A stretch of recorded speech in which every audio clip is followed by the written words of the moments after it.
اللہ تبارک و تعالی اپنے عظمت والے قرآن میں ارشاد فرماتا ہے، کریم اللہ نے ارشاد فرمایا وَلَقَدْ نَصَرَكُمُ اللَّهُ بِبَدْرٍ وَأَنْتُمْ أَذِلَّةٌ فَاتَّقُوا اللَّهَ لَعَلَّكُمْ تَشْكُرُونَ۔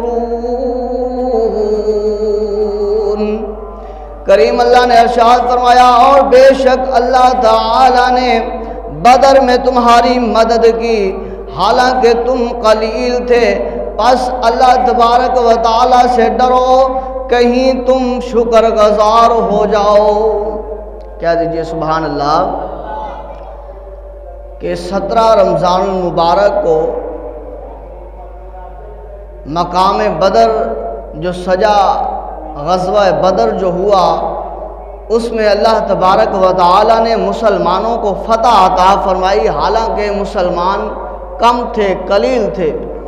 اللہ تبارک و تعالی نے فرشتوں کو بھیج کر ایمان والوں کی مدد کی۔ 17 رمضان المبارک روزہ بھی ہے اور جسم میں تھکن بھی ہے،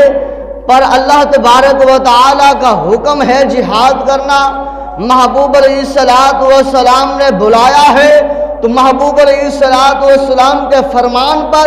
لبیک یا رسول اللہ کہتے ہوئے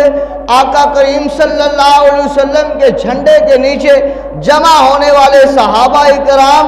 اپنی جانوں کو نچھاور کرنے کے لیے تیار ہوئے، تو پھر محبوب نے اللہ کے ہاں دعا کی، اللہ ان میرے قلیل ایمان والوں کو ختم نہ کرنا، شہید نہ کرنا، نہیں تو زمین پر تیرا نام لینے والا کوئی نہیں بچے گا۔ تو اللہ نے محبوب کی دعا کو سنا